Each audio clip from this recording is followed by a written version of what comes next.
Salut, je m'appelle Charlie, j'ai 21 ans et je fais des études de chaudronnerie industrielle. Je veux être soudeuse et je voudrais partager mes études sur Internet. Je suis en BTS CRCI, donc conception et réalisation en chaudronnerie industrielle. Ce sont des études post-bac industrielles, on est une classe de 25 et je suis la seule fille.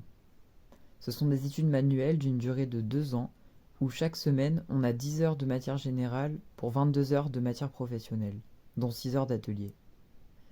À la fin, on acquiert le statut de technicien supérieur.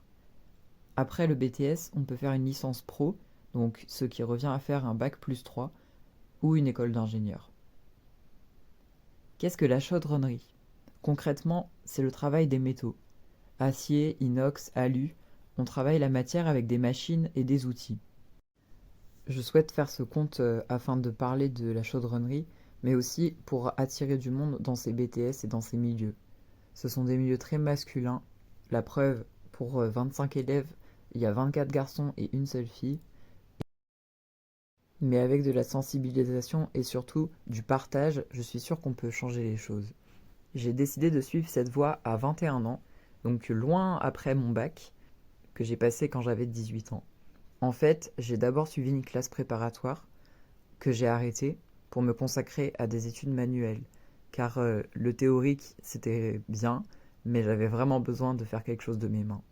J'ai trouvé mon bonheur en chaudronnerie, ça peut arriver, la preuve.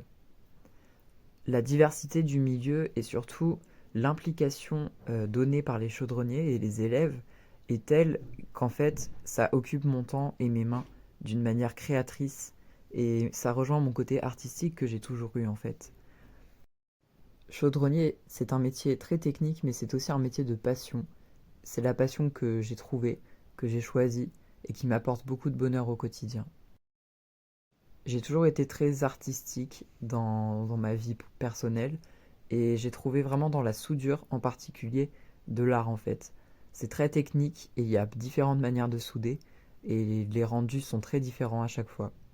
Voilà, j'espère que cette vidéo vous aura plu et que ça intéressera certaines personnes d'entre vous. Merci.